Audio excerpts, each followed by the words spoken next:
It's Dew Time with Pastor Steph.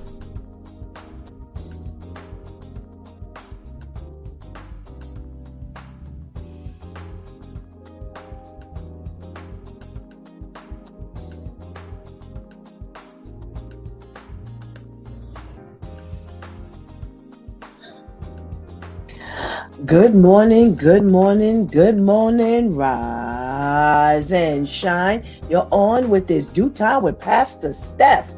How are you this morning? That's what I like to hear. That's what I like to hear. For this is the day the Lord has made. Let us rejoice and be glad in it. So, where were you yesterday? Yesterday was Wow Wednesday, and we talked to our girl Vivian, and her socially conscious segment was up, and we talked about the New York City schools that are facing a lot of backlash. Yes, they claim to be spending $43 billion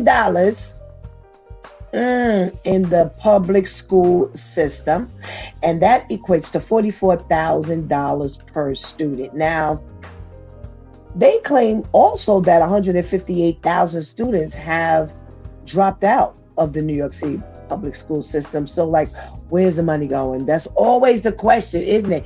Where is the money? They claim that low test scores and reading and math scores are low, transportation maintenance, all kinds of special ed, expenses and things like that is what's taking, the spending up. But again, if you're close to, 200,000 students, I just kind of round up like that. What's going on? Where is the money? So there's a lot of questions that need to be answered. And we hear that the Long Island Railroad strike is possible, that maybe by Saturday they will be going on strike. 3,500 Long Island Railroad workers might be striking. So things are still on the table. And what do you think it is? Money. Yes, they're looking for a 5% increase, and that's what they're fighting for. Well, the wow story of the week was about the parents in Texas who picked up their 3-year-old from the daycare and did not notice until later that there was a hole in his face. Yeah, his teeth clearly came through. And they are now asking, well, what's going on at the daycare center? Because they actually viewed the video footage and found that the owners knew that there were workers there who were abusing the children. And you know what? That didn't go over well, because once the investigation happened, the employees were terminated. And now we're hoping to hear that the owners will take some accountability. So that was a wild story on a couple of levels yesterday. Well, our biggest conversation came when we read a letter from a man who has been going through a debate with his wife over having children. Now, they've been together 10 years. They've been married for several. And she has said because of the mental health issues throughout her family, that's schizophrenia, bipolar, and things like that, she does not want to have children. She either wants to adopt or she wants to get an egg donor. He, on the other hand, would like to have his own children, despite the fact that she does have this history of mental illness in the family. He figures, well, you know what? It skipped you. Maybe it'll skip our child. And she does not want to take the chance. Well, whoa, was there a heavy conversation yesterday that ensued with this topic, where some felt that, you know what? It's all about trusting God. And then on the flip side, you had the other side of the fence saying it has nothing to do with God, trusting God. God has revealed the possibilities. So there was a ratio of 80-20 80% chance that yes, there could be some mental illness that hits this child, and 20% chance of mental illness not hitting the child, and you should pray over the 20%. So it was a very invigorating conversation.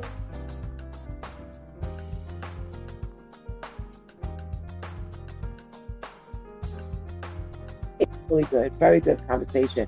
And that's how we spent our Wednesday. Well, today is Therapeutic Thursday. And it looks like I need some therapy because the stories were whack last night. I could not find any good news. And we'll see. We'll see what goes on. You know, the Due Time crew ain't never lacking a conversation. And whatever little bit we got, we know how to work it. So let's get this party started. Go ahead and get that healthy breakfast. Go ahead and tell somebody, anybody, everybody that it's Due Time with Pastor Steph is on. And whatever you do, don't go anywhere because we will be right back.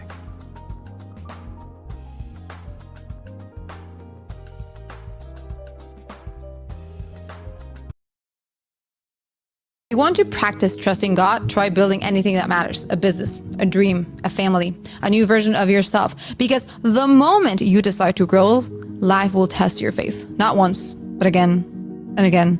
There will be seasons where the numbers don't add up, where the people you counted on walked away, where the pressure is louder than your prayers, and still you will show up. You'll try again. You'll trust without guarantees. That's faith. Not theory, not perfection, but forward motion in uncertainty, building while doubting, planting when you don't see the harvest yet. So no, you don't have to be an entrepreneur to know what faith feels like. You just have to choose something worth showing up for, even when you're scared, especially when you don't have control, because trusting God isn't just for church on Sunday.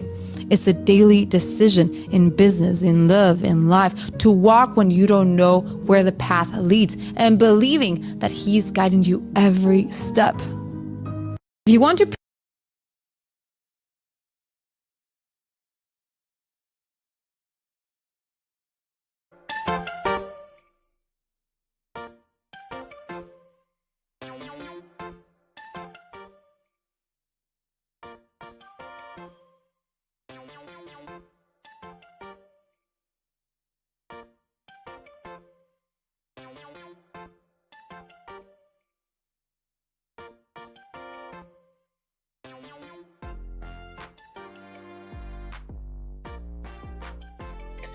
Good morning, and good morning again. Welcome back to It's Due Time with Pastor Steph.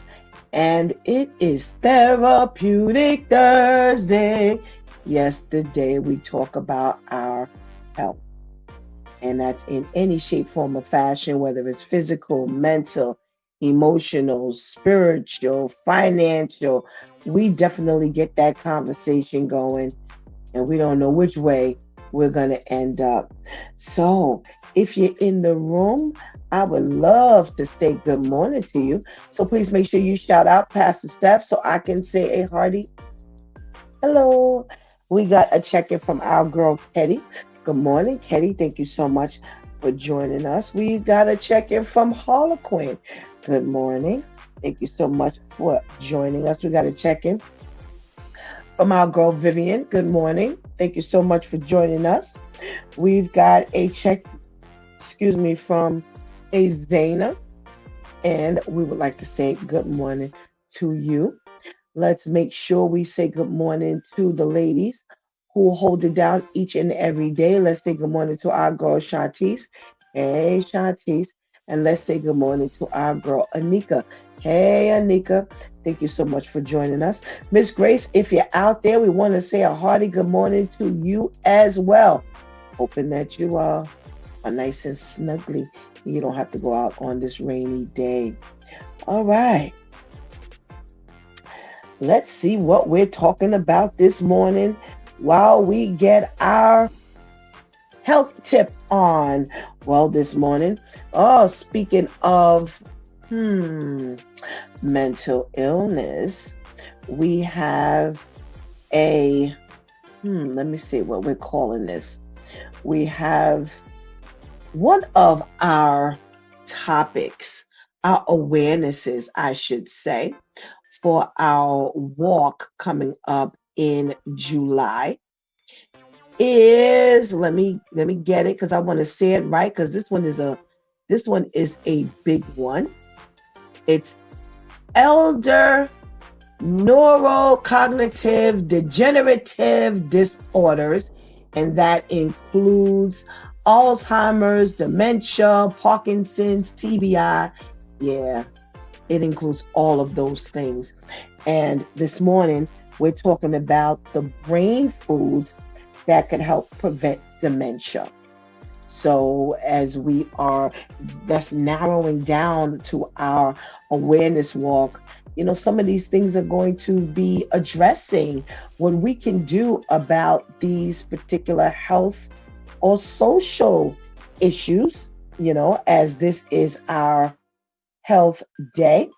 So get your pens and papers out so we can see the foods that will help prevent dementia.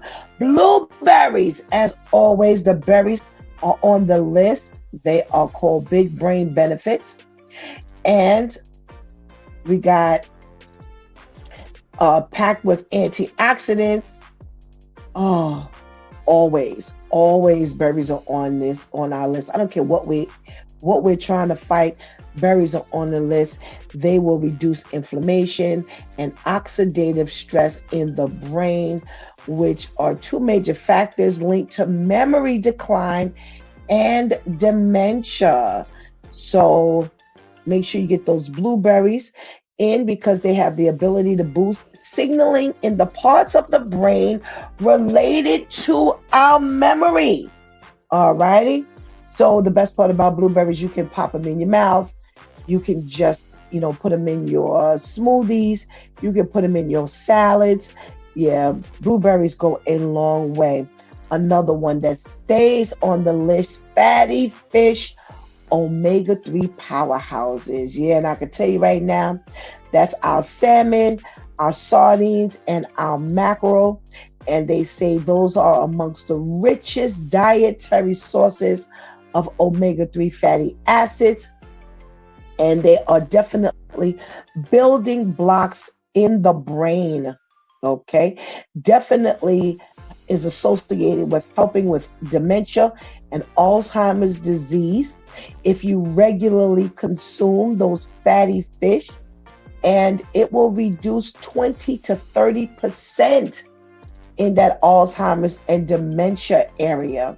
So you definitely want to get that. It also talks about the American Heart Association's study that it will definitely help with our heart as well. I told you, those two things, berries and that omega-3 fatty acids, on almost every list we have, definitely addressing everything. Leafy greens, we're talking about the foods that will help to fight dementia. All right. Leafy greens are on this list. Another component that stays on our list. Leafy greens such as spinach, kale, Swiss chard are loaded with nutrients that support the memory and brain function. They have found that people who eat leafy greens on a daily basis had the brains that appeared 11 years younger on cognitive tests. So you definitely want to eat that. So they say folate in particular has been linked to slower brain aging, and that's what's found in your leafy greens. The vitamin K, the beta carotene are definitely associated with the green leafy greens, and definitely will help with our brain function. Walnuts, always on the list. Nuts, always on the list. They remind us that walnuts are shaped like a brain. Yeah, they call them the tiny brains. All right. Well, they have done some testing, and it shows that older adults who ate a handful of walnuts daily performed better on memory and attention tests than those who did not. Another source of omega 3s and vitamin E definitely help with oxidative stress and inflammation in the brain. It will reduce those things and definitely contributes to reducing dementia. So get those walnuts because they also better your heart health as well. So you want to get that done. All right, they're talking about strawberries and blackberries. Strawberries, blackberries, raspberries are also rich in antioxidants and definitely help to reduce the dementia rate in your brain. And they say they studied thousands of women for over a several amount of years and found that those who ate the most berries delayed the cognitive aging by 2.5 years. So that's good. That's definitely good. Dark chocolate. Oh, that has become a staple in this house. Shanti should have a brain like a 150-year-old on the good side. Dark chocolate, and they say when it's eaten in moderation, definitely was shown to help with the brain boosting properties.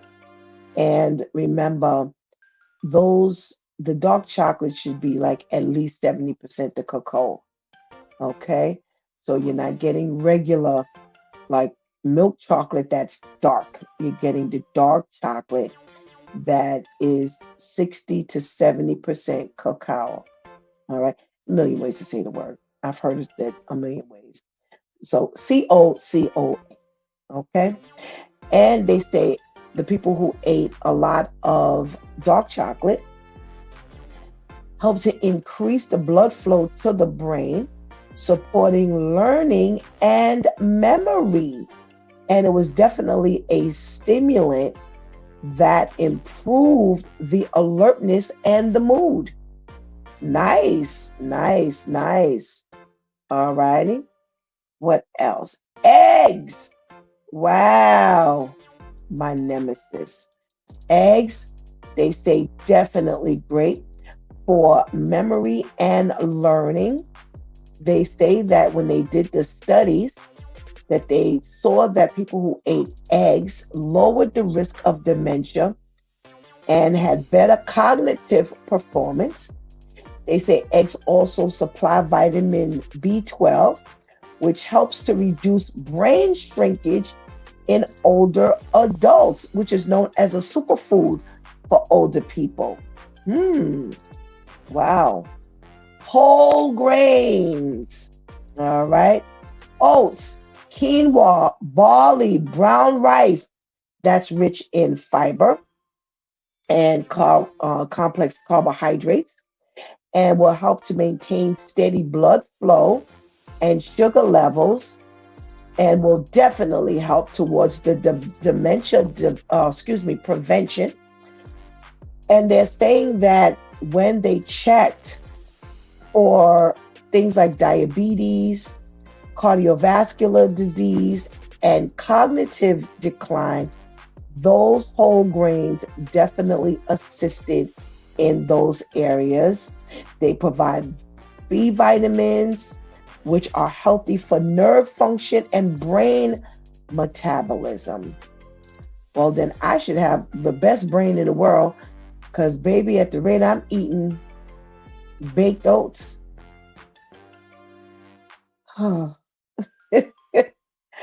Broccoli. We're talking about the foods that will help to slow down or eliminate dementia.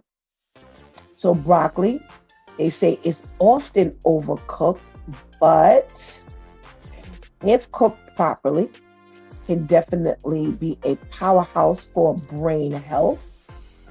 That they have excellent antioxidant, and plant compounds, which have been shown to reduce the inflammation and protect against neuron damage in animal and human studies. Broccoli has a high vitamin K count, and one serving provides 100% of your daily needs. Well, the fiber and folate content further support brain and heart health. All right, and will definitely shield against dementia. Olive oil, olive oil, olive oil, olive oil, which is definitely something that we have been talking about. And we're talking about that extra virgin olive oil. They say studies show that individuals who use olive oil on a regular basis, they had up to a 40% lower risk of dying from dementia-related causes. It also reduces inflammation, supports healthy blood vessels in the brain. So you definitely want to get that olive oil in your system. Pumpkin seeds, pumpkin seeds, pumpkin seeds. Definitely want to get those pumpkin seeds. They say they really have a big punch in magnesium, iron, zinc, and copper. Definitely will help to better our memory and lower the risk of dementia in older adults. All right. You know, you can also buy, I can't think of what they call them. Vivian eats them. She was the first one who I saw putting them in, what do you call it? Salad. Can't think of the name of it. If y'all think of the name of it, throw it in the chat room. But that's without the shells. So it's less, but they're still pumpkin seeds. They're green. They're green. We don't see that they're green pretty much when we chew them in the shells, because most of the time we just chew it and then swallow it. Avocados. All right. They say avocados definitely will help to promote healthy blood flow and cause lower blood pressure, reducing the risk of dementia. They say that people who regularly ate avocados definitely scored better cognitive test scores and definitely had a slower rate of cognitive decline. So you definitely want to grab your avocados because they contain B vitamins, E vitamin, and will definitely protect brain cells from damage. All right. I think I see some. Yes, thank you, Viv. Pepitas. Yes, pepitas. They're different from pistachios. When you pull out the pumpkin seeds out of the shell, that's what they call them, pepitas. Thank you. All right. We got a couple of good mornings. Hey, Terrence. Good morning. Thank you so much for joining us. We've got Lola. I think I'm saying that name right. Good morning. Thank you so much for joining us. We got our lady Tamika up in the house. Good morning. Thank you so much for joining us. Can't wait to see you on the other side of this screen. All right. So there's the food. If you want to slow down your dementia possibilities, let me just run that really quickly again. Make sure you have those blueberries, raspberries, strawberries, blackberries. Make sure you get your fatty fish. That's your mackerel, sardines, and salmon. Make sure you have those leafy greens, that spinach, kale, Swiss chard. You want to make sure you have those walnuts. Make sure you get the dark chocolate in your diet. Eggs are definitely a powerhouse. We got whole grains such as oats, quinoa, barley, and brown rice. Broccoli, olive oil, pumpkin seeds, and avocado. Okay? All right. We have an official check-in from Miss Grace. Thank you so much for letting us know you're out there. All right, y'all. What we talking about in the news? News was whack. Straight whack. Whack, whack, whack, whack, whack. I was even up this morning looking up news because I could not find anything. But I do have an update. Boy, I told you I was following this story. We've got our girl, Corey Richards. Now, for those of you who have been walking through the story with us in 2022, she was evicted in March of this year because in 2022, she murdered her husband, Eric Richards, by poisoning him with a fentanyl-laced drink.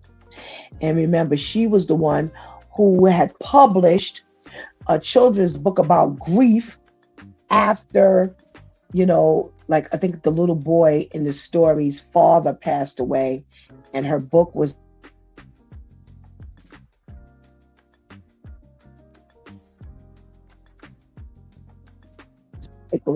she ended up publishing a book and then killing her husband. So now guilty, and they now was calling her back to do the sentencing. So before we get there, we have, let me just take care of something. So she was also found guilty on 4 other felonies, and that she was overdosing, as they say, straight ODing on the fentanyl, because on Valentine's Day she had fed him a fentanyl-laced sandwich. Now, I don't know if y'all remember this, but I remember talking about this quite a bit, and she had given him fentanyl, and remember, this was something that was going back and forth with the maid.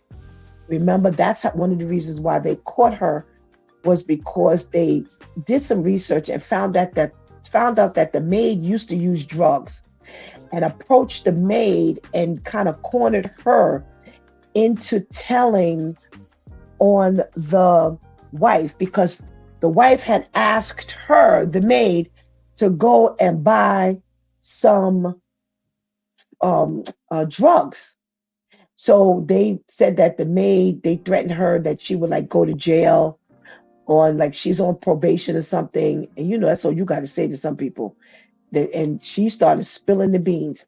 They also talked about the fact that she had gone to her brother and told the brother to lie to the police and tell them that the husband had asked him about where he could buy drugs, and to say that the husband had been using drugs for a certain amount of time. She was straight. And they found out that homegirl had a lover on the side. Now, why we don't figure out, listen, we all done watch TV, we didn't all watch the movies. They come after the spouse first. And one of the reasons why she was really flagged was because they found out that she had taken out this huge life insurance policy on him, and he already had a life insurance policy, and his estate was worth more than $4 million.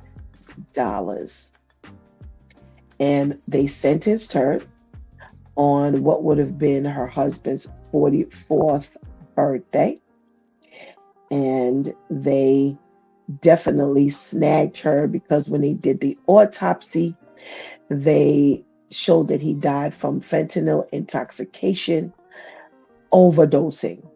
So it's like, how does this one person get all of this fentanyl in his system?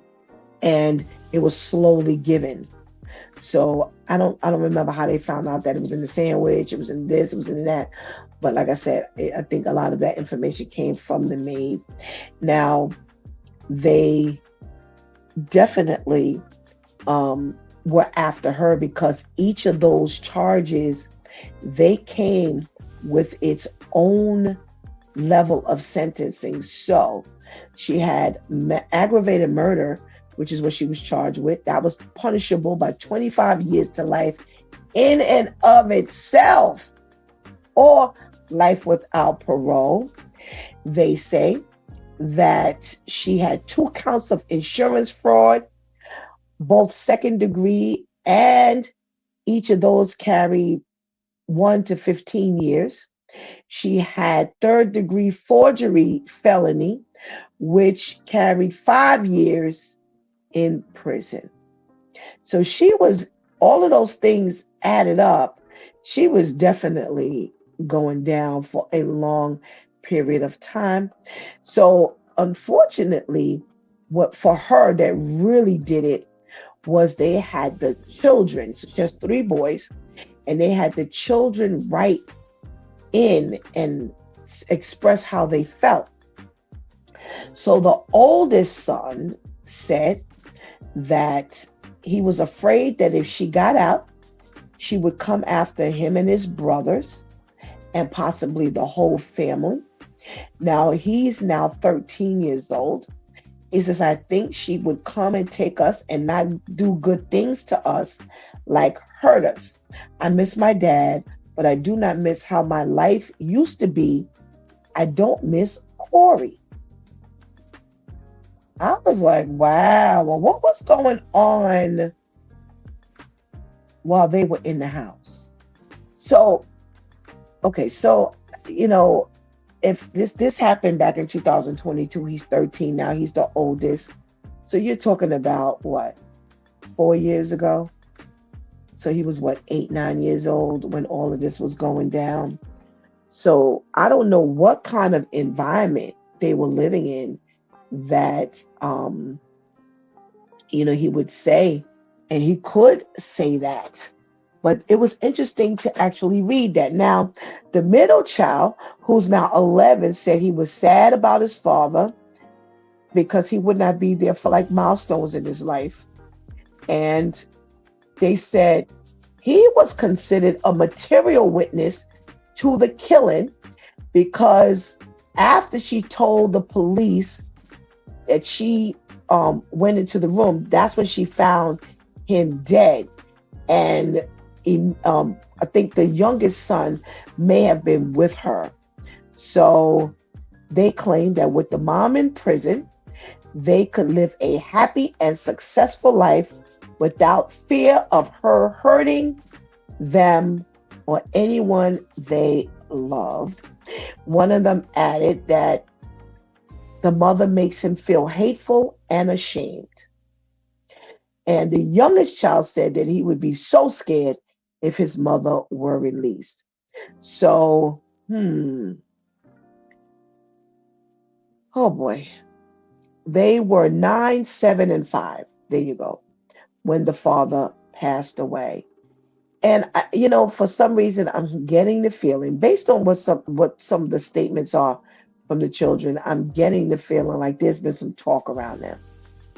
And maybe a little coaching. Because if they're 9, 7, and 5,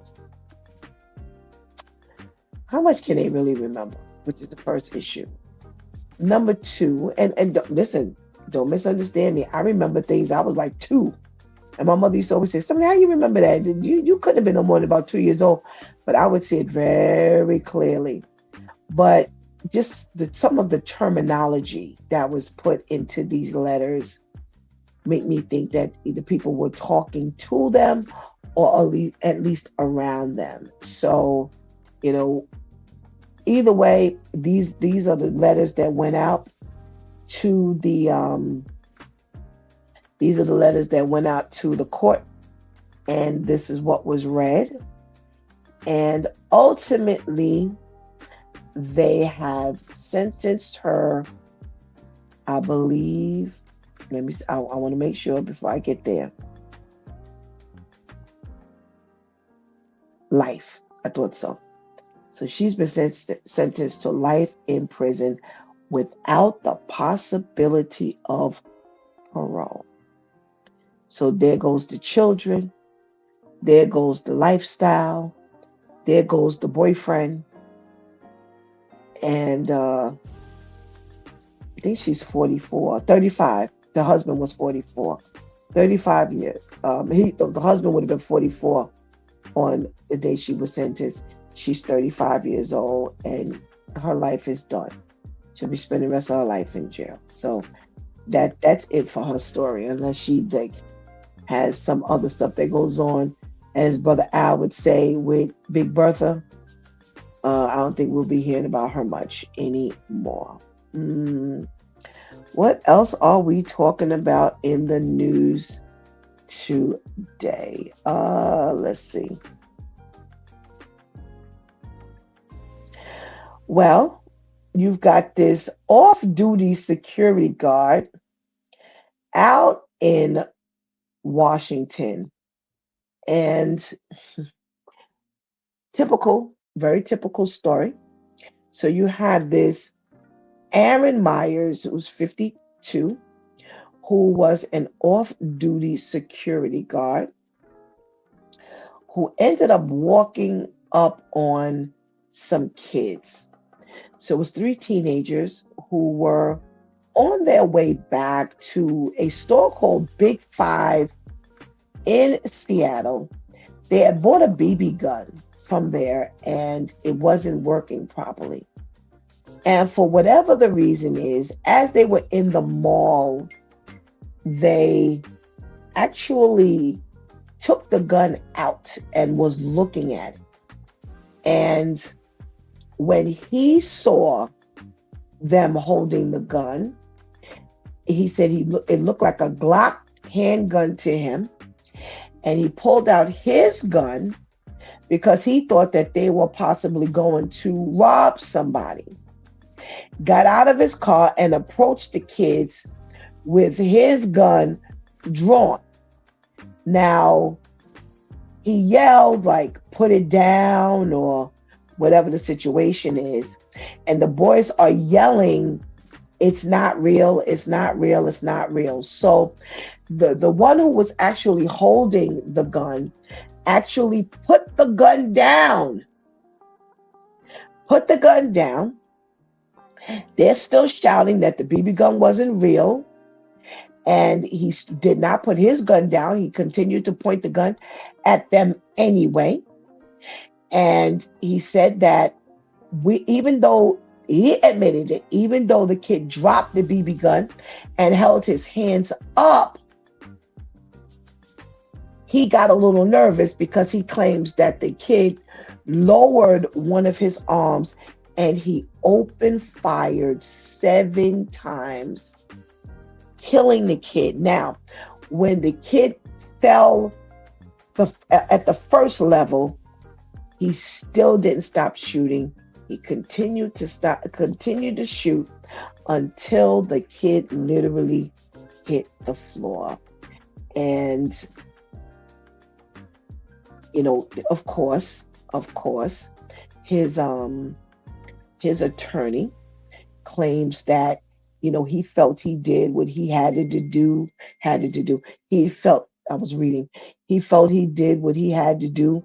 He needed to act based on the fact that he was trying to prevent violence and he didn't want anyone to get hurt. And, you know, that this is what, you know, he does. And this is, you know, something that he's kind of trained to do. And well overboard, as always, well overboard. So, you know, the judge did not, you know, take this lightly. And I'm so glad. I am so glad. Well, he's in jail. He could face up to 28 years in jail. And he will be sentenced on July 21st. And this, unfortunately, is like typical stories of, you know, what happens, you know. So you let your kids out. They go buy this BB gun. And, you know, I'm definitely not advocating for this dumb, you know, Katie put dumb criminal, another dumb criminal. I'm not advocating for him or making any excuses for him by far. But again, So you get this BB gun. Why didn't you hold the BB gun until you got into the store? Why is the BB gun out? You know, he did he did say that they weren't pointing it at anybody. They weren't acting recklessly with it. But when he saw them, like looking at it and things like that, he thought that that was somehow an indication of a plan. And, are you letting your children out to buy these things? Are you giving them money and you know that they're going to buy these things? If the BB gun didn't work, they wouldn't have been the ones to take it back. Parents needed to take it back. It's like so much room for error. That's just my point. So much room for error. And, we can't do enough to stay away from stupid outcomes, because people like this are walking around and they are lurking all the time. So we got to do what we have to do to prevent from being a target for them. And sometimes we don't have to do anything to be a target. We've spoken about those stories before. Let's talk to our ladies. Pastor Kale is not on with us yet. Where's my girl, Tamika? Good morning. I got the memo. I got it. The orange memo. How are you today? I'm fine. How are you today? I am well, thank you. I am well. Let's talk about Miss Richens. We've talked about her a couple of times. The one who wrote the book about how to grieve as a child, only to kill her husband. And now the kids need to read that book that she wrote, her own children. And after all of this, she's been sentenced to life.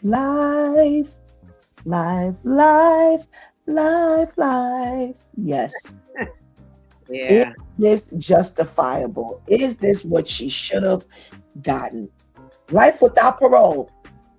Absolutely. You purposely intended to kill your husband, and you thought because you had money that you were going to get off, and the maid, as well as there was somebody that was already incarcerated, that kind of collaborated with her getting access to the drugs. And, Miss Richards was trying her best to push everything off on the maid. But in actuality, why would the maid give him any type of drug? I mean, what would be the purpose of that? Right. That's her money. Sources, right? That's right. So, and then, it's funny how, like, you don't watch movies, to let yourself know that you're exhibiting some behavior. Who gets out? He had a policy. You decide, you just go, I'm going to up the ante. I'm going to get another.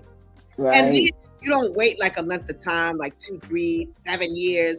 No, you go ahead and kill him slowly. I'm gonna give you a fentanyl sandwich. Here, you want some coffee? I'll put some fentanyl in that. Just every little way that you can. And they kept asking the maid about the specifics of the drugs and those type of things. I was part of the court case, and they were extensive. They did not, Oh yeah. Those questions were in depth of all of the characters that played a role. And I'm glad that she got life. And I'm glad that, that they interviewed the children, because the children, children don't have the filter that we as adults have. And if something's not right, they'll say it. If they don't say it in their body language, they'll say it in words, and I'm glad that they were able to say, I don't feel safe around this woman. I don't miss Corey. I don't. I miss my dad. She took my dad, and if she was let out, I wouldn't feel safe. So, all of those things are, they played 1, 2, 3. They fall right in hand with everything that happened, and I'm glad she got life. Yeah, they were definitely after her. They were not playing. They even had they went back in her phone and found the conversations between her and her lover. You don't erase the conversations. I mean, they have ways of going back because they say technically our stuff is really not gone. But I mean, come on, in your phone, you didn't erase the stuff in your phone, dummy. Yeah, She's so brilliant. A yeah, genius. she was really not smart at all. Oh boy, let's hear what Shanti's got to say, Tamika. Good Good morning. morning. How are you? I'm fine, thank you. How are you? All right, thanks. Well, we finally come to the end of Corey Richins' case. You know, we followed this story from the beginning where she was suspected of killing her husband. And now we finally got through the trial and the case is finished. She's been sentenced to life without parole. What's your thought? Well, we saw it coming from the beginning. You know, when we were so caught on and it was the kicker of the story, but the fact that you committed this crime and then you're writing about it. And it's like, no one watches First 48. Yep. no one thinks like, let me do my research before I, plan this out. Because this was obviously some type of plan. This wasn't, you just woke up and did something real quick and then he woke up dead. This was this was over a course of time. Right. Well, he woke up. Yes. He woke up unalive. He woke up unalive. You again, like it was said, you had time to incorporate others and so on and so forth. So you didn't do no type of research to, try to at least make it seem like you were trying to get away with it, like you weren't trying to get caught. Because from the beginning, this it seemed like you're trying to get caught. Why are you writing? And then you're writing a children's book. Like, these kids are smart. We're the slow ones. We're the slow ones. Because it could have been a book that you didn't have nothing to do with. You could have been an upstanding wife and mother. If it sounded like you, the kids would be like, Mom, I was reading this book. And that reminded me of you and Daddy. And you sitting there like, what are you talking about? They catch on quick. So that in itself was just like silly, but I'm happy that justice was served. And I'm sure that, to hear that the children are writing, they had to write a statement or they chose to write a statement, and I'm pretty sure his family there's some type of relief that, she's going to be behind bars forever and ever. Amen. And she didn't get the death penalty. Thank you, because you're not learning anything with that. You don't have to sit with anything with that. So yeah, I think they did the right thing. Life without parole. Yeah, that's it. Don't give her nothing. No chance of you getting out. All righty. Where's Pastor KL? Let's hear what he's got to say about this thing. I'm not sure he's ready yet. Oh, okay. All right. Or he may be. Wait, I'm sorry. Mm-hmm. Hey, Pastor KL. What it do, crew? What it do? Good morning. Terrence says that's why she got life, because she was dumb in the life that she was given. Pastor KL, Corey Richards has finally come to the end of the line. She's got life without parole for slowly killing her husband. What say you?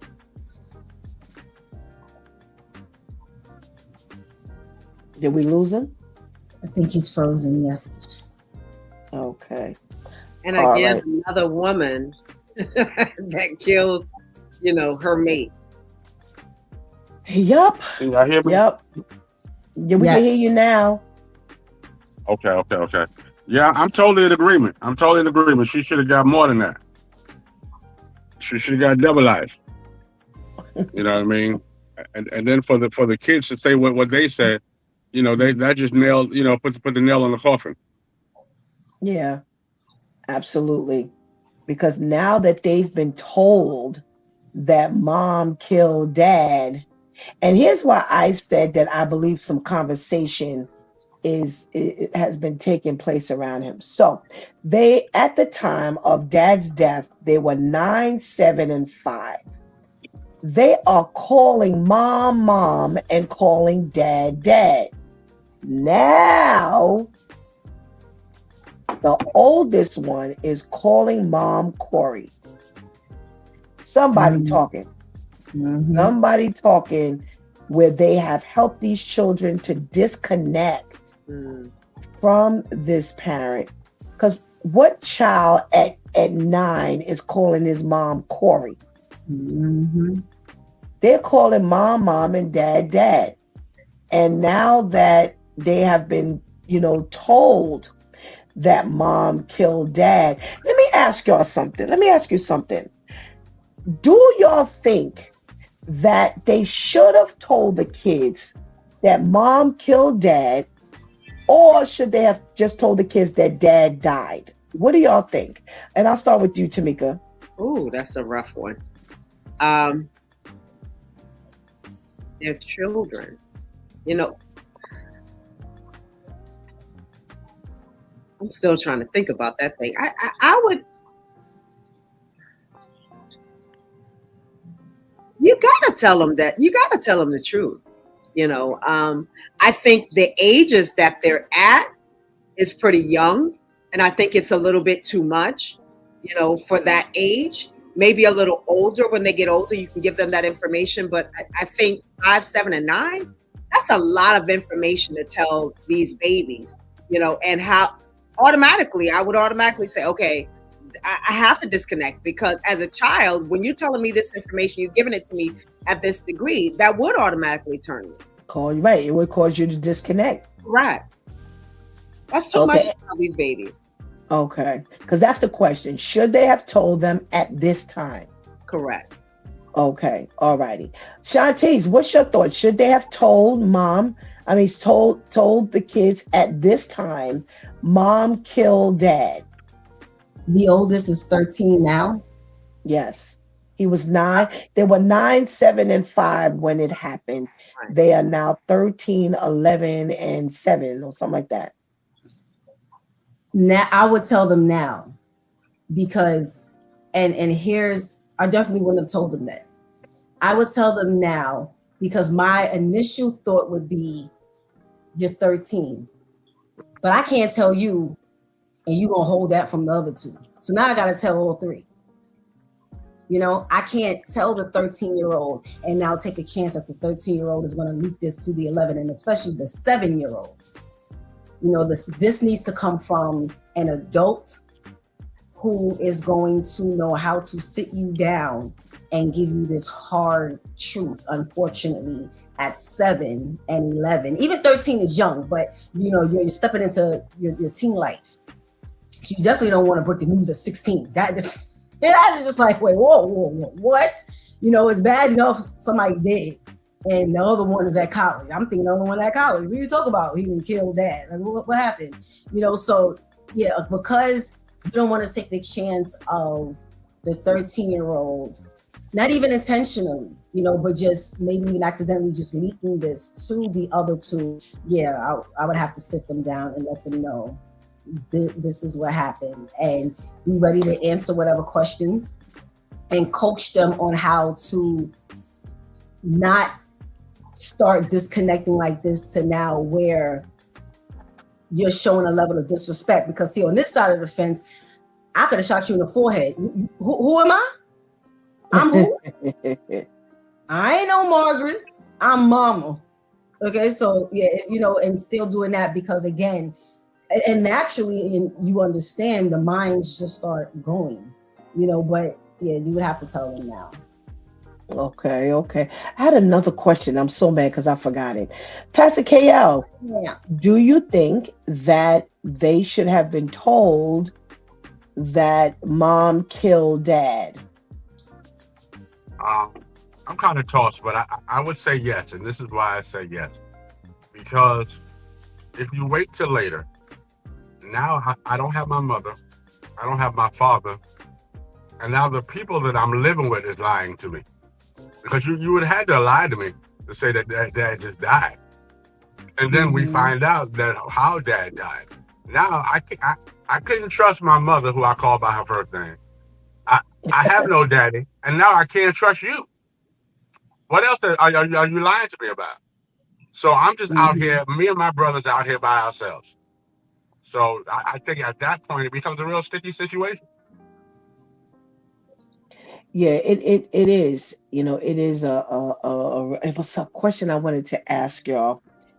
And I can't think of it now, but that would my thought is it's hard because you've got 9, 7, and 5, and like Tamika said, at that point, you know, it's young, and you know may not want to give them that information. But here's the problem: this is newsworthy. That's what I thought about. Yep. Exactly. You know, this is newsworthy. So now this is splattered all over the news. You know, this is how do you keep the kids from hearing about this? How do you keep anybody from visiting the household from talking about it? You know, y'all did mention, you know, the oldest filtering this information down to the youngest. Now you're causing, if you only tell the oldest, now you're causing him some level of, you know, trauma, because now he's got to hold this secret from his brothers, you know. And like you all have said, this is real tricky because, you know, how do you hold this from them? How do you keep this from them? And everybody's walking around like nothing is happening. And I think at this age, at 13, 9, and 7, you have to tell. Not only that, but now they're asking for impact statements from the kid, because this is supposedly part of the sentencing process. So now you can't get that if the kids don't know anything. You know what I'm saying? So, you know, I'm so mad I can't remember the question I wanted to ask y'all. But, you know, again, that's why as I'm looking at some of the stuff in the article, I'm saying to myself, they've been talking about, not only did they tell them, but they've been talking, because anytime you transition from mom to Corey, somebody been talking around you. And Terrence says he feels like you should tell them the truth. He says he agrees with Pastor KL. And he said, and that's why you should tell before the streets or the news tell, or before they become a joke in school. Yeah, because everybody else is watching this as well. So now you do have the children, good point, Terrence, in the school that's, you know, really talking about this thing. So, you know, now they're permanently disconnected, because see, now they definitely don't want to see mom. And you can't take them to see mom in jail because they're afraid of her. You know, they would, you know, they're not going to want to go. You know, maybe when they get older, they may want to go to get answers. You know, but right now, at this stage, they're not going to want to go. They're afraid. So I'm so mad. If I think of it, I'll come back to it. All right. So we've got this other situation where this off-duty cop shoots the kids, the boy who initially has the BB gun. He puts the gun on the ground. He did drop it as he was instructed to do. But then he shoots him anyway. Not only does he shoot him once, but he continues to shoot him. And they are saying that he is facing, I want to see the charges. I want to read the charges again. Okay. So they say he's been charged for, they say, 10 to 18 years for the murder and an additional 10 years for 2 firearm enhancements. This is the way they're terming this. So he could face up to 28 years. Is that enough? Is that enough, Shantice? 28 years? No. So he was an off-duty security guard. Yes. Why are you walking around with your gun? Why? You set yourself up for failure. Set yourself up. Why do you feel compelled? And see, this is what happens because you want to walk around feeling like you the man. Now you're the man facing 28 years. Because it's just like how a few months ago, Pastor Steph, you gave us the story on the incident on, I think it was a highway in Queens or something. I think, because it was a customs, someone who worked for customs at, I believe, JFK Airport. And they got into some type of road rage incident, and he shot at the car. Why do you have the weapon on? Why is that not something you retrieve when you get to work and hand in when you clock out? Why, if I'm a customs worker at an airport, do I get to walk around with my weapon? Why? I'm not a cop. Sometimes it's crazy enough that the cops get to be off duty with their guns. But why are you doing this? So because of that alone, you should get time. And the people who allow you to walk around, they need to get hit. It needs to be like the dram shop law. Like, if you get drunk at my establishment and you go kill somebody, they can now also come for me. It needs to be like that as well, because that's just stupid. So for that alone, there needs to be extra years tacked on. And with the fact of you telling him to put it down and you saw him doing it, you were trigger happy already. Okay. So 28 years is not enough. Okay. Pastor KL, is 28 years enough? Nah, not at all. I mean, you have to pay high prices for your dumb mistakes. You know, that was just stupid. You know, first of all, you playing RoboCop. You know, you're a security officer. You're not even a cop. You're a security officer. What are you secure? Where's your job? Is this at your job that you just showed up to? No. Yeah, he need to do life. He took a life. He need to do life. Okay. All right. What about you, Tamika? What do you think? This is why in a lot of places they give security guards flashlights. And that's because, you know, the mentality of some people. You know, I told you to put the gun down, whether I thought it was real or not. You know, the next thing, if you ever watch, here we go, another one where they're not watching TV. Tell people to back away. You could have told somebody to lay down, you know, step them away from the, you know, if you thought it was real, you could have told them to step over there, you know, those type of things. You don't just go out ranting and raving and shooting people, you know, and now this child has no life. You know, now another person unalive because you just decided that, okay, I'm not going to be a security guard today. I'm going to play cop, you know, and, you know, and here's the other thing. You traumatized all the other children that were in the vicinity. So, like, you know, you don't know what these children are now going to have to deal with. Are you going to have a complete fear of police officers now? You know, that's a very, very, very sad thing. My heart goes out to the family as well as the friends and the children that had to see this. All righty. Terrence says, you always have to carry your gun no matter what. If you have an armed security job, you always keep it on you. Wow. Brian says, hey, Shatis. Hey, Brian.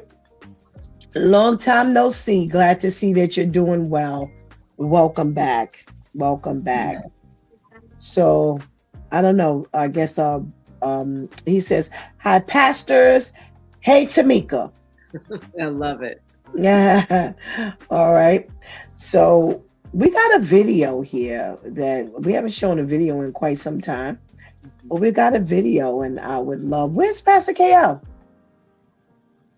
He's off again. I don't want to show it without him, but you know, I guess I can weigh in really quickly while Pastor KL gets himself together. So my thought is, no, that's not enough time. You acted recklessly. You asked him to put it down. You were off duty. You asked him to whether you should be carrying a gun or not. Off that topic. You asked him to put it down. He did.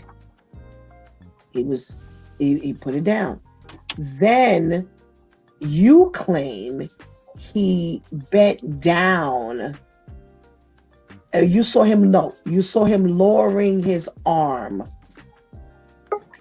and you shot him. But you didn't shoot him once. You shot him 7 times.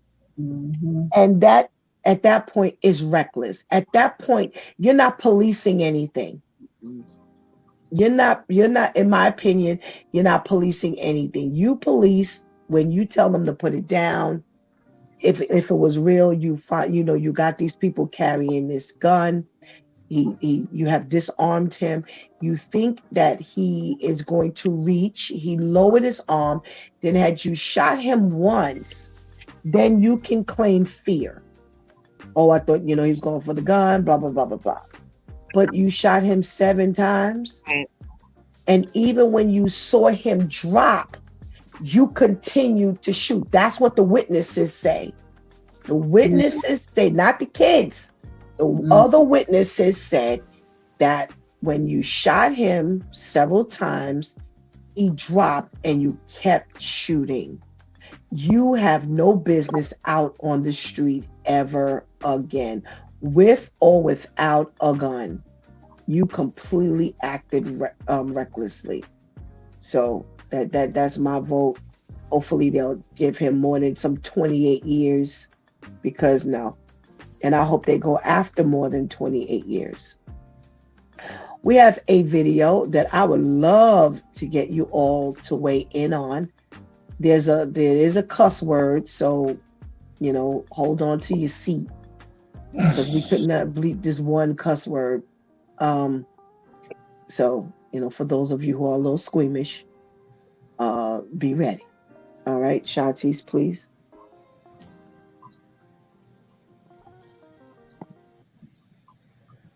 I don't like when my mother tell me no. And this is what she finna get when she tell me no. And y'all parents out there, y'all better get in line, because baby, I don't play.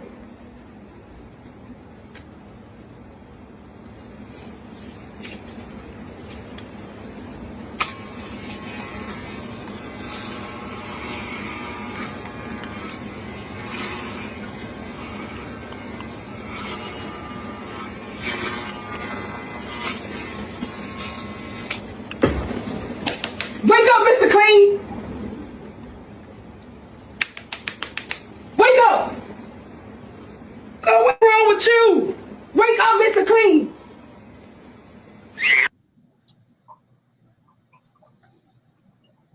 So you left the commentary out. Yes. Okay. Well, that's where the cuss word was. Okay. Yeah.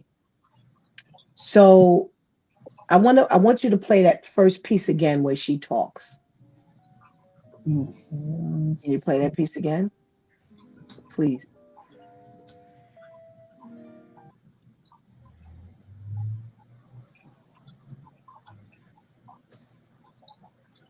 I don't like when my mother tell me no. And this is what she finna get when she tell me no. And y'all parents out there, y'all better get in line, because baby, I don't play.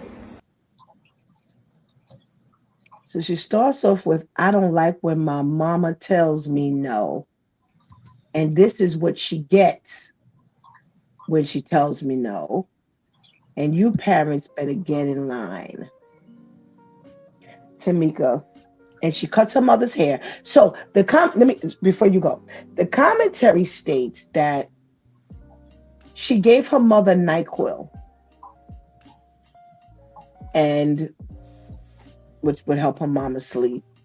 And then she ended up cutting the mother's hair. So we don't know what mom told her no about, but this is how she moved forward. All righty.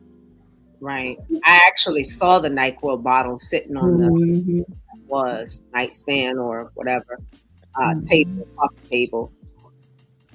like I've noticed that the youth don't have respect for their parents. You know, I don't know if it's what the parents are doing, but we had in our day, there were things that you didn't do, you didn't say. You know, I simply told you no. We still don't know what she told her no about. And you gave me NyQuil. And then you were bold enough to shave my head and then look me in the face, wake me up as if this is something that's normal on a daily basis. You know, so Mr. Clean. yeah, and wake up, Mr. Clean. Like, oh my goodness. Like, there's no fear, no honor, no respect. You know, there were things that we do or say to our parents. And the fact that this is open door is crazy. Not only that, she doesn't just say her mom, you parents better get in line. So she's talking to everybody. So she has no respect for authority. Obviously, it wasn't right. somewhere. Right. This ain't just about her and her mama. Shantice.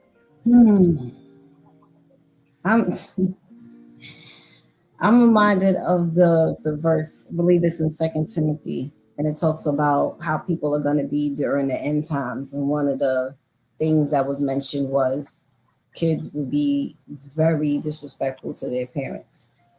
And we're watching it get, like, it can't get no worse because they're literally killing the parents. So this was minor, I guess.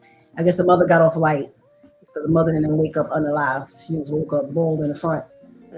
But they're killing these parents now.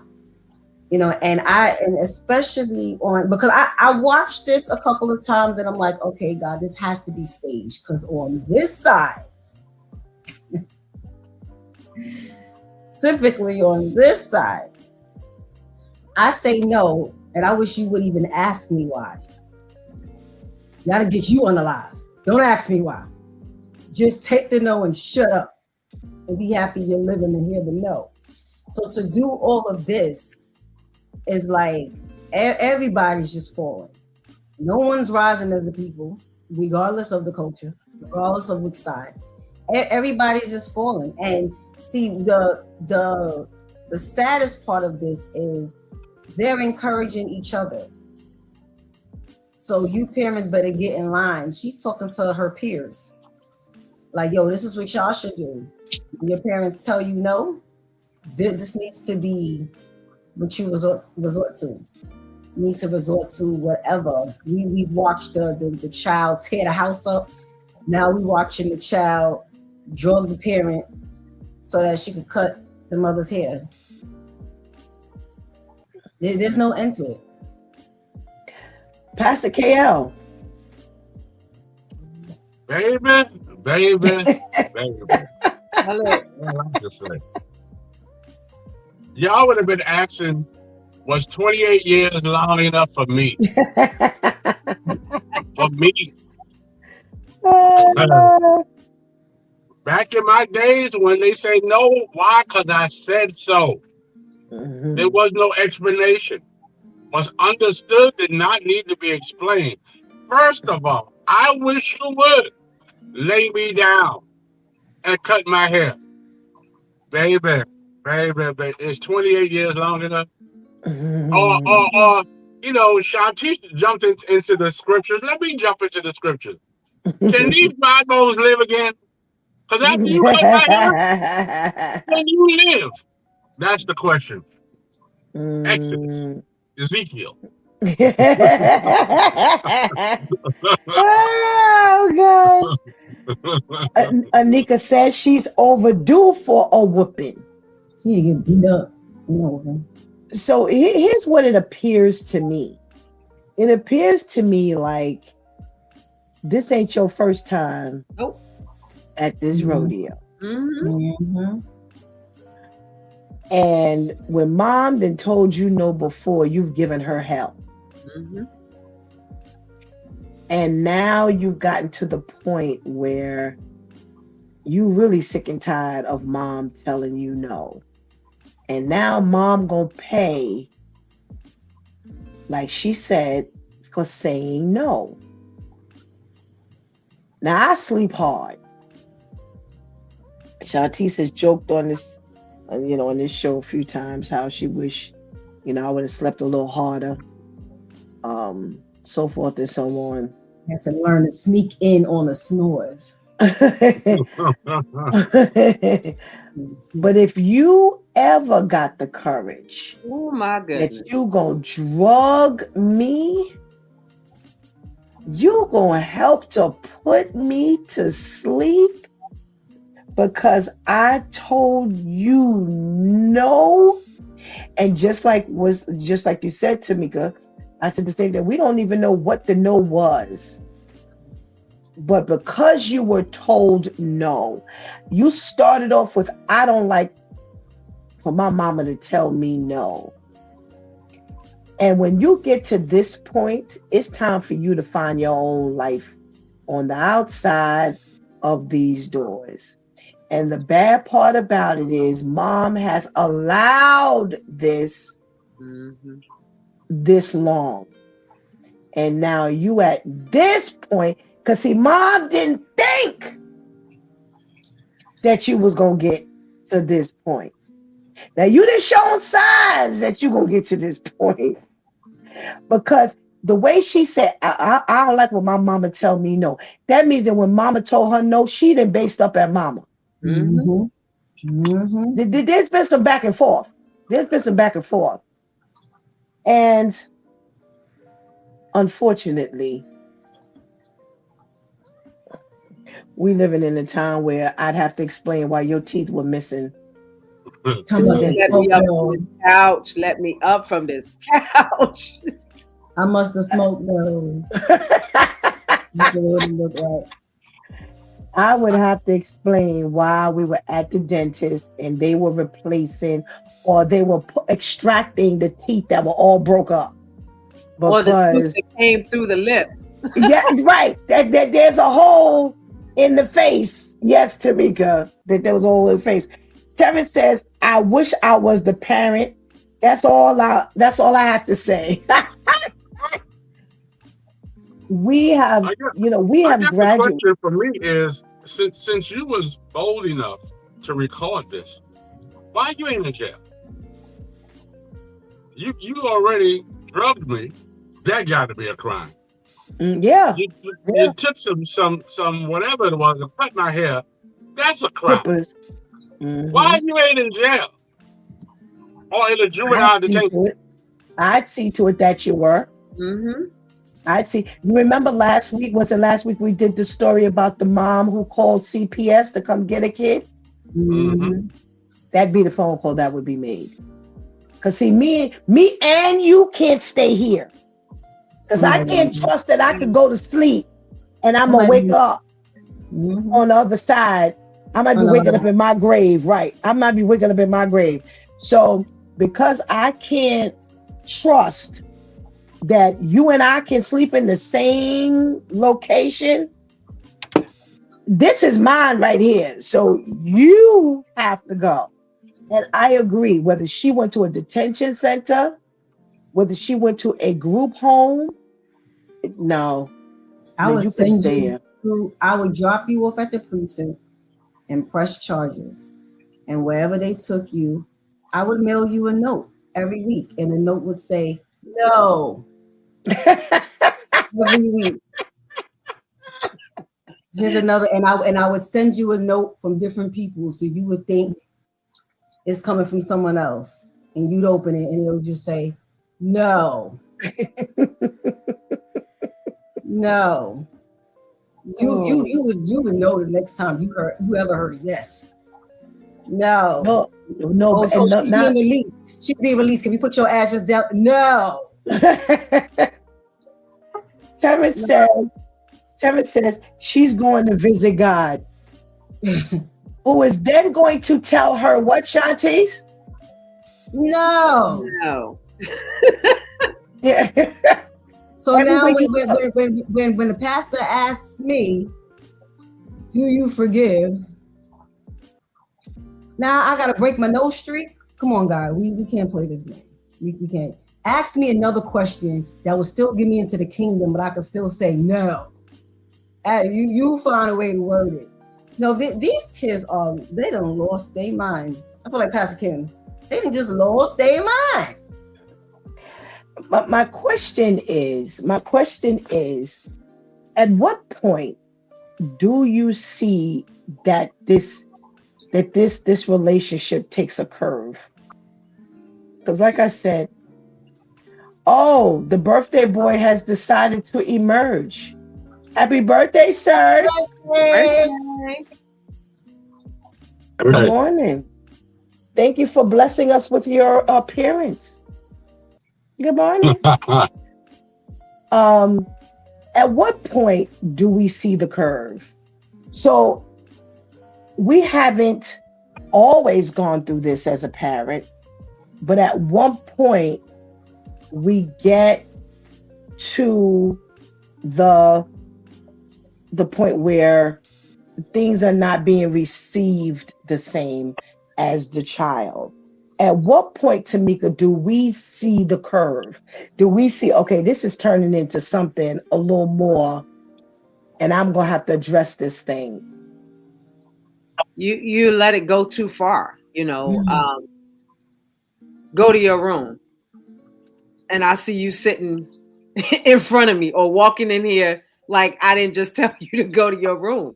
You figured, it's okay. No, it's not okay. When you start not responding to me as if I'm talking to you, and I see it a lot on the street. I as a matter of fact, yesterday, I realized that this child was talking to her mother. She was on the phone. Mom hung up on the child. Child called her back, and they're literally having this argument. And I think the child might have been 12 from what I'm looking at. And she called her back and she was like, well, you're not listening to me. Excuse me? Come again? I'm the parent.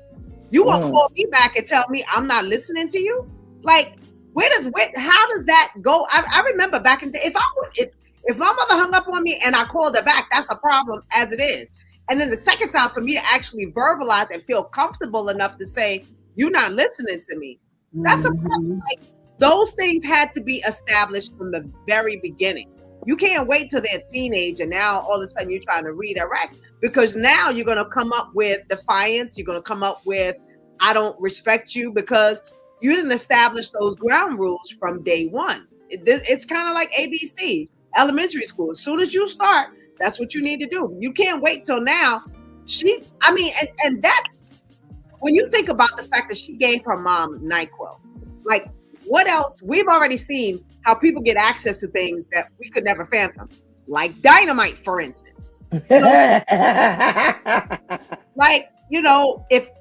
you could give me something as simple as Nyquil, I'm literally not sleeping, or I'm sleeping with one eye. Every time you come in the room, I'm looking to see what you're doing. I can't be comfortable like that. And with that the case, you gotta go. Both of us you're not doing anything, so you gotta go. I've already said, if that was me and if I could get up from this couch, life is if you have a life at all, it's gonna be entirely different for you. All right. Pastor KL, at what point do we see the curve? What's happening that we're like, okay, you know what?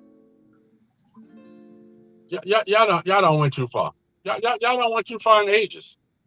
When that little man took his pacifier out and threw it, or he took his bottle out of his mouth and threw it at me, we don't went too far. We need to start. We need to start right here. Y'all don't went too far. When little man got in the store and stretched his entire fat body on the floor because he couldn't get a $2 for $1 potato chips, and then we got up and gave him the chips, we went too far. When little man went to the doctor and ran around the whole doctor's office because he didn't want to get a shot, we went too far. I'm just trying to understand how we get to 13, 14 when you can give me NyQuil, when you have the ability to bring me something. When little man said, I'm not eating this, and you went and changed the menu, we went too far.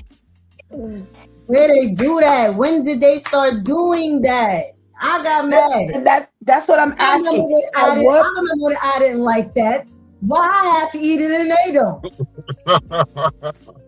That's why I'm asking, at what point do you see the curve? Because everybody's point is different. Like Tamika just said a different point than Pastor KL said. So now, at what point do you see the curve, Shantice? When you say no and the whole disposition changes.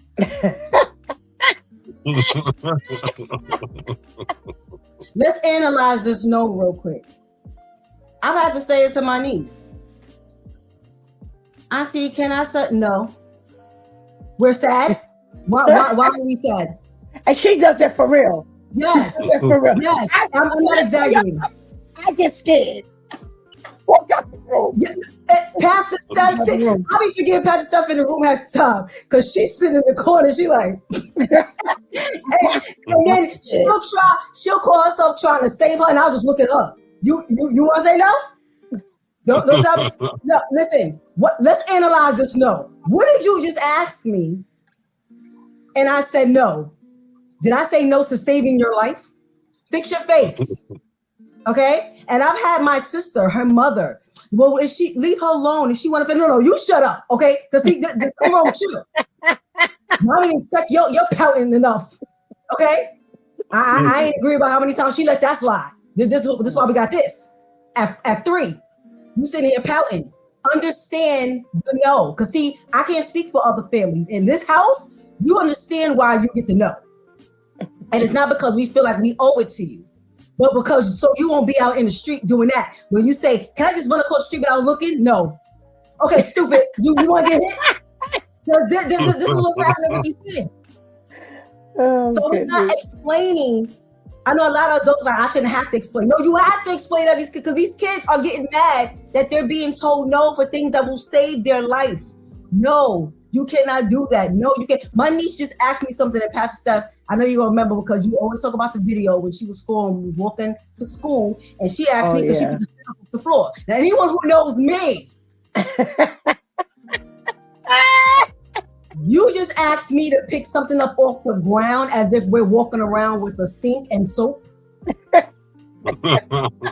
we were walking to the store the other day. Now, that happened at 4. She's now 11. We were walking and she asked me something. I don't remember what it was, but it was like I was looking at the 4-year-old again. And now, mind you, at this point now, we're eye level at this point. But it's like I was looking down again. And all I heard was, Auntie, can I do such and such? And my head whipped so quick. And I was like, I know you just asked me that. I know you just asked me that. And I think real quick, she asked the why, like in the video. And then real quick, it was like, okay, well, let me answer my own why. Yeah, help us out. Let's think about that thing. Right, before we about face to go back to the house. Because see, I ain't got no soap and no sink out here. Okay? No, we're not doing that. So when you say no and you get the at 1, you failed as a parent or a guardian or whatever you are.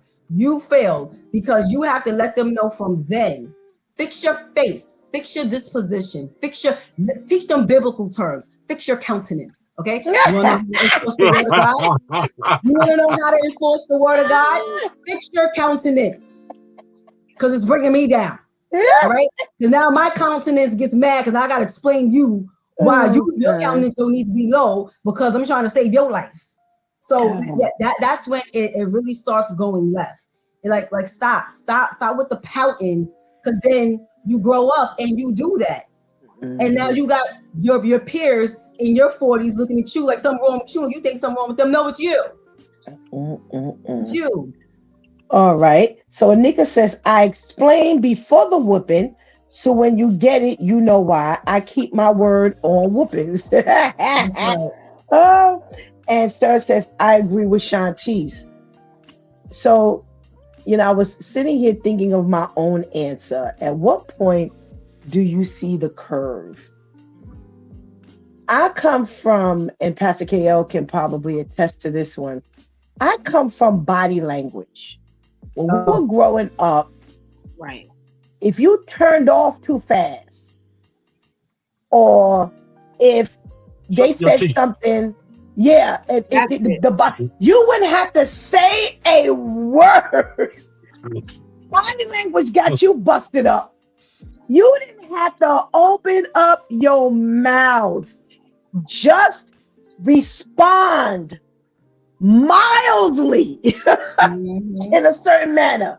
If they were speaking to you and you turned too quickly, hey, and that may not have even been your intent, but baby, don't. If you, again, like Shanti said, your facial expression, or if you were standing there and you looked up in the air, oh my gosh, remember that one? If your mother was Pastor Steph and you just staring at her, just stop looking at me like you stupid. Well, what am I supposed to do? How am I supposed to look at you? Can I tell y'all something? I still get it at 40. Today. Yes, that happens today. If I'm talking to you and you standing there with a stupid look on your face, oh, it's over. It is. You don't have to say a word at 40. It is set me up. But I'm talking to you and you like either emotionless. And listen, let me be honest with y'all. I understand why there's no emotion. Because see, I didn't caught you. I'm the type of person, I'm gonna catch you between a rock and a hard place. I ain't saying nothing to you at first. I'm watching you. So by the time I actually get to you, you ain't got no defense. So now I didn't caught you defenseless, and that's what your face is pretty much reading. But because when you were little, I always said, you better have a reason for doing whatever you did. I don't care whether it's a stupid reason. You better come up with something. That's what I'm looking for today. Don't stand up looking at me like you're stupid. But when we were younger, if you looked up in the air, remember how you just, baby? Or how about if you stood on one side? Or put your hand on your hip? All these things. Or hummed. Right. I got hit for humming.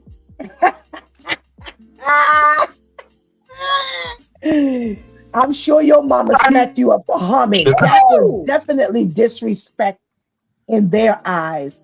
All of these things, in my opinion, this is the stuff that indicates that it's taken a turn. You don't have to say anything. Just let me watch you as I'm speaking. And you just do any of this stuff here. Oh, it didn't took a curve. And it's like, okay, you got a problem? Because I know I don't have the problem. You have the problem. So you need to fix the problem. And I agree with Pastor. Are you saying something, Pastor Kale? Yes, but he's freezing. Oh. You're freezing. We can. We don't like your countenance. Your countenance is down while you're freezing. We can't go out and come back in. Knock him out, Shanti. Yes. Knock him out, because we can't hear him. Okay, so while we do that, let me read the comments. Ketty says, yes. Wait, what happened? Yes, my mother heard me suck my teeth 5 rooms away. That's because she was already planning for the teeth sucking to happen. I pre-heard it. Oh my gosh.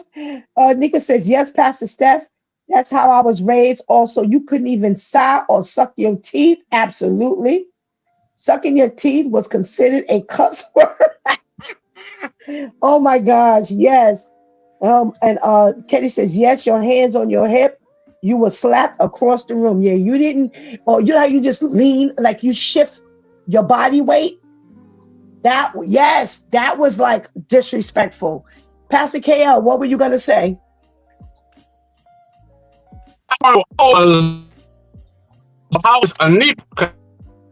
Wait. We can't hear you. Yeah, your sound is. Child.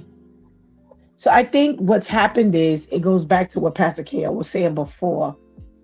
By the time we're at this girl's age, she's already done some things that's indicated that she don't like when her mama tell her no. And she has, given some level of resistance.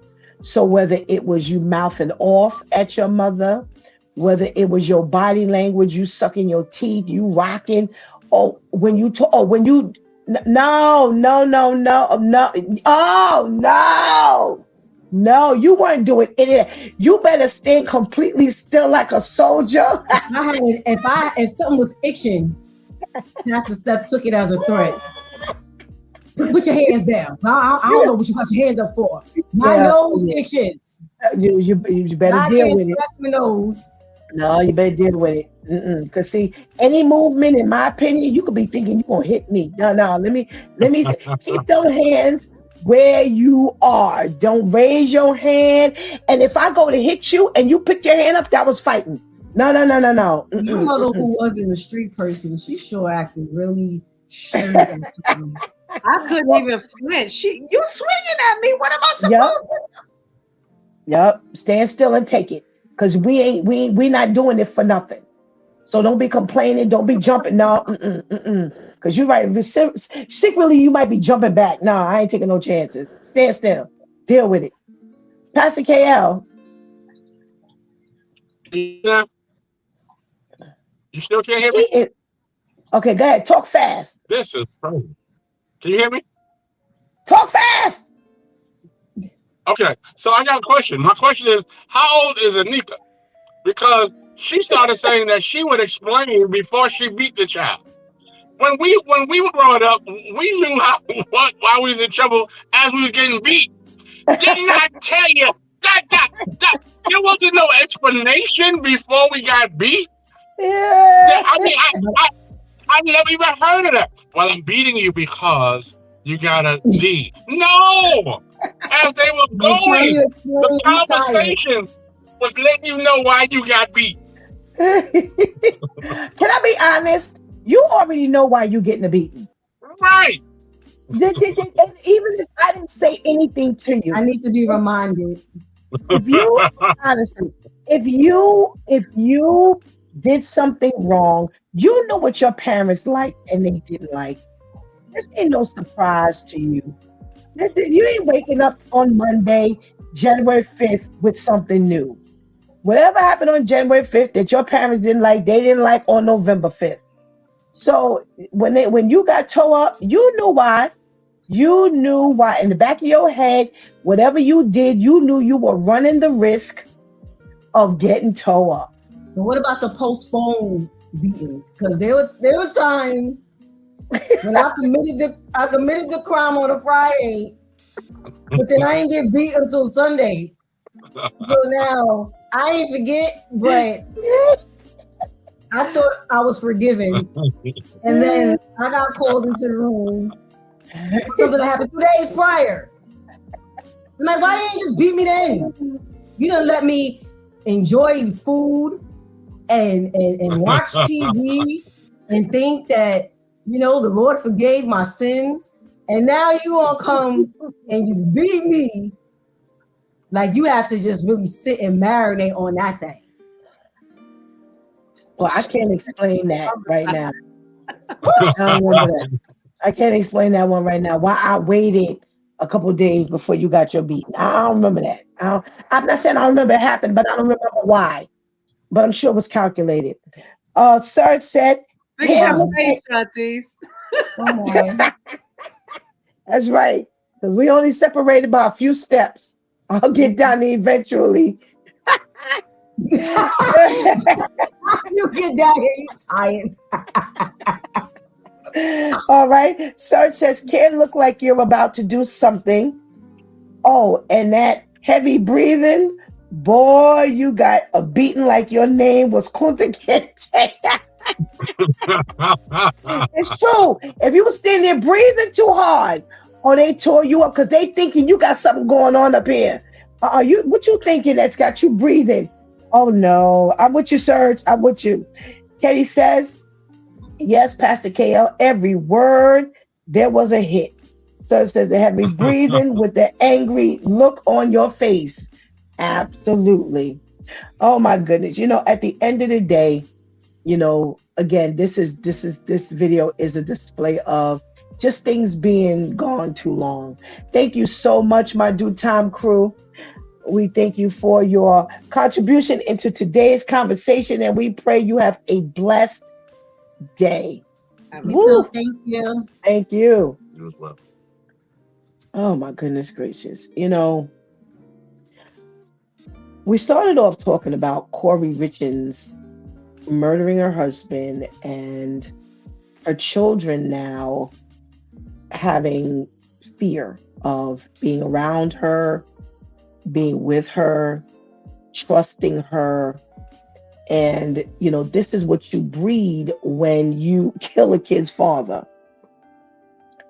And it's like, what do we expect after a certain point?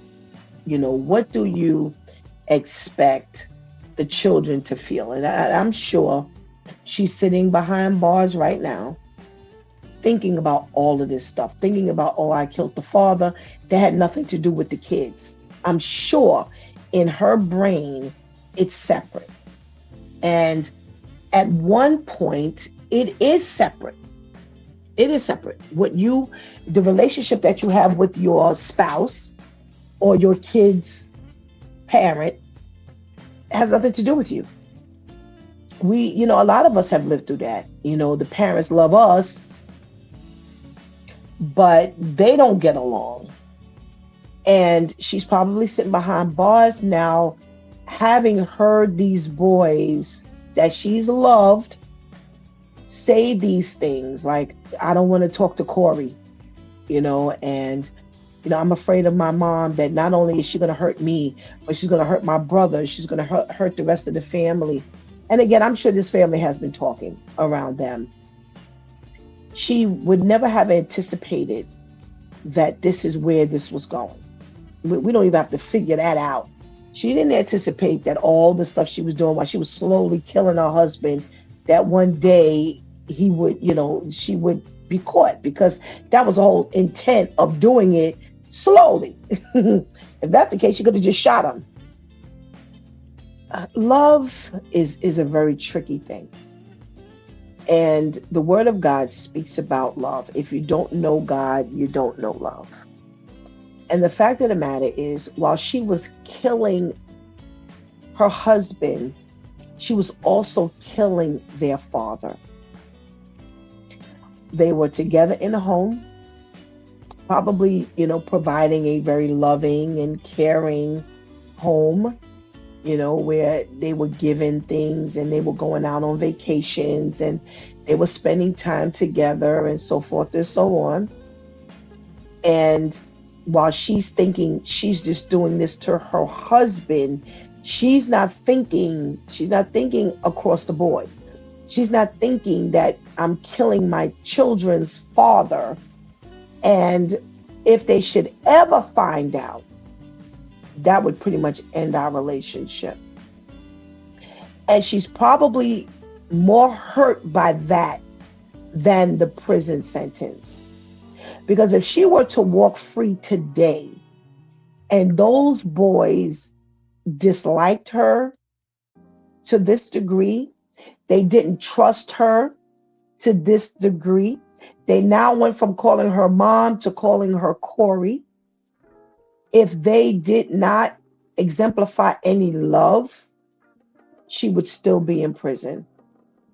Being behind those physical bars is probably much, much, much lighter than what she had to hear their impact statements read. And unfortunately, we don't think about the consequences of what we do in its entirety. You know what I'm saying? In her head, I'm sure at one point she thought about, what if I get caught? Which is why she was covering her tracks. She's letting the maid get the stuff so they could never say she purchased anything. She had brother told the brother, yeah, tell them, he out, buying drugs, and he was using drugs at one point. She's covering her tracks, so she thought. And now she's dealing with not only a life sentence without parole, but she's lost her children pretty much, at least for the time being.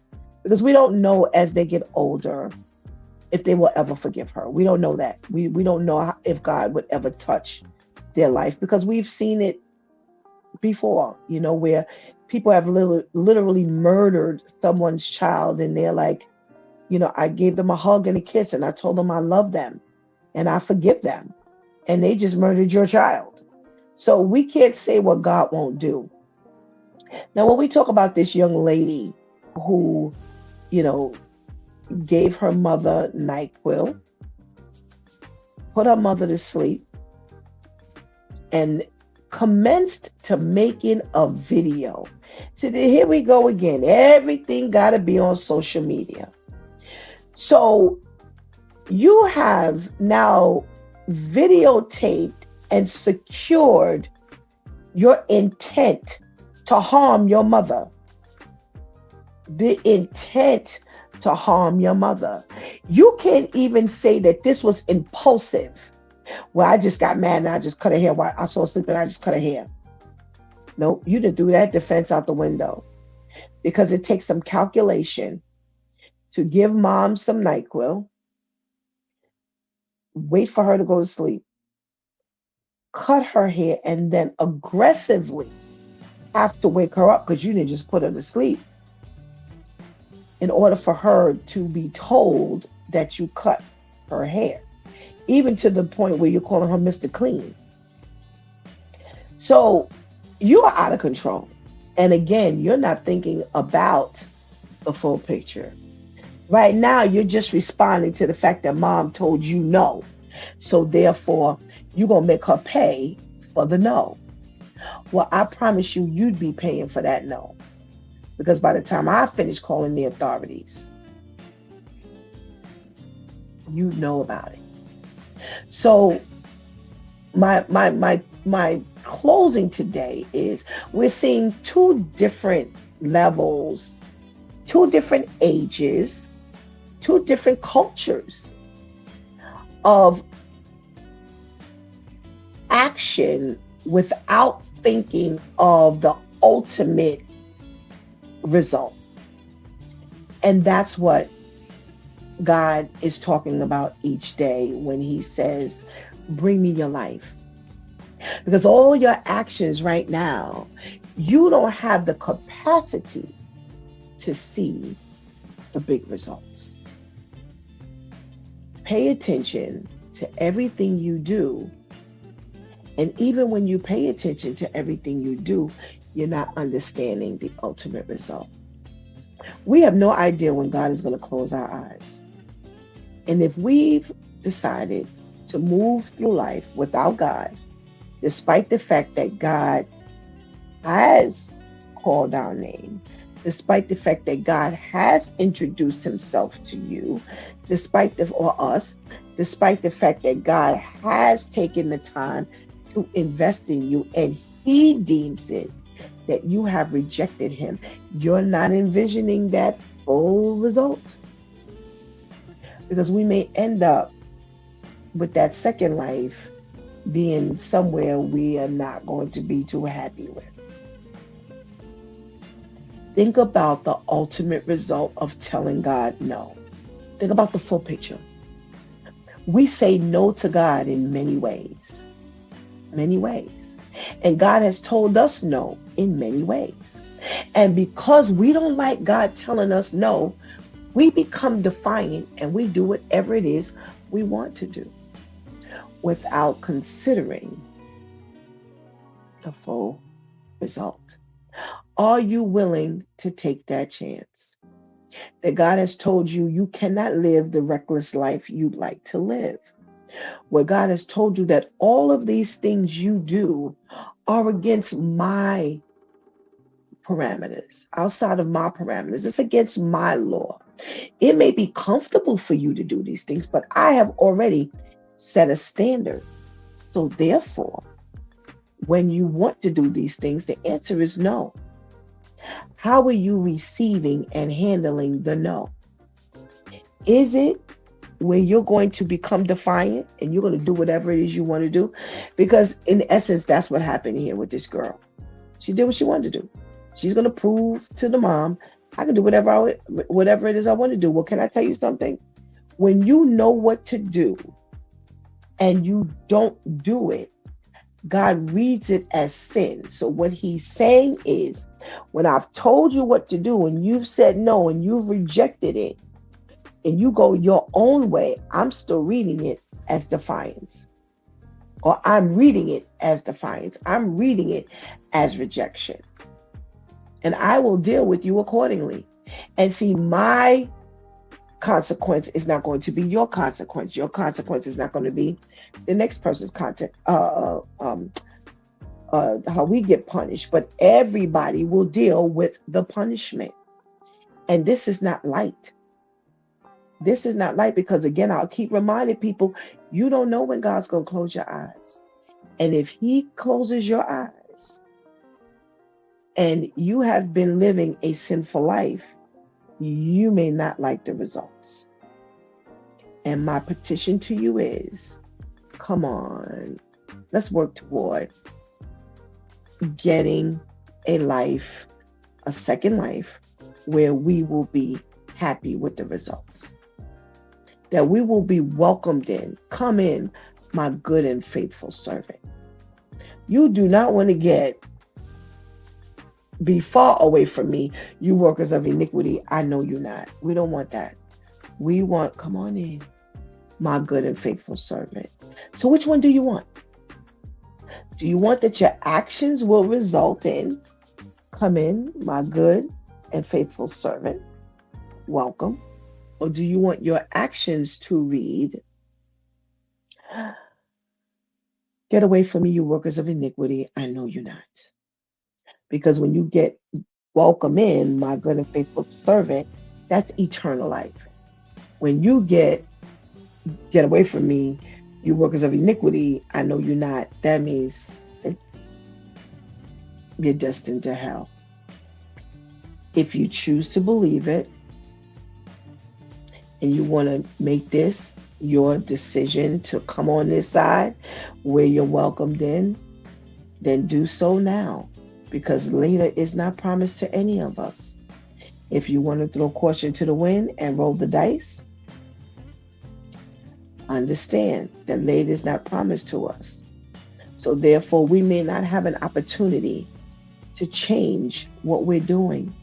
We may not have an opportunity to change the decision. And yes, we will be held accountable for our rejection of God. We will be rewarded for our obedience. The decision is yours right now. I pray you make the correct. You've been watching It's Due Time with Pastor Steph. Join us Monday through Friday from 7 a.m. to 9 a.m. where we discuss matters of the heart, mind, and spirit. As you go through your day, be sure to set your mind on things that are above, not on things that are on the earth. They will only serve as a distraction. Remember, prayer changes things. Is Pastor Steph signing off, and I want to thank my Due Time crew for always coming through big time. Thank you for hanging out with us and helping us keep that chat room alive. Please do not miss this opportunity to give Christ your life right now. Please do not miss the opportunity to strengthen that relationship with the Lord right now, because later is not promised to any of us. Until tomorrow, God spares.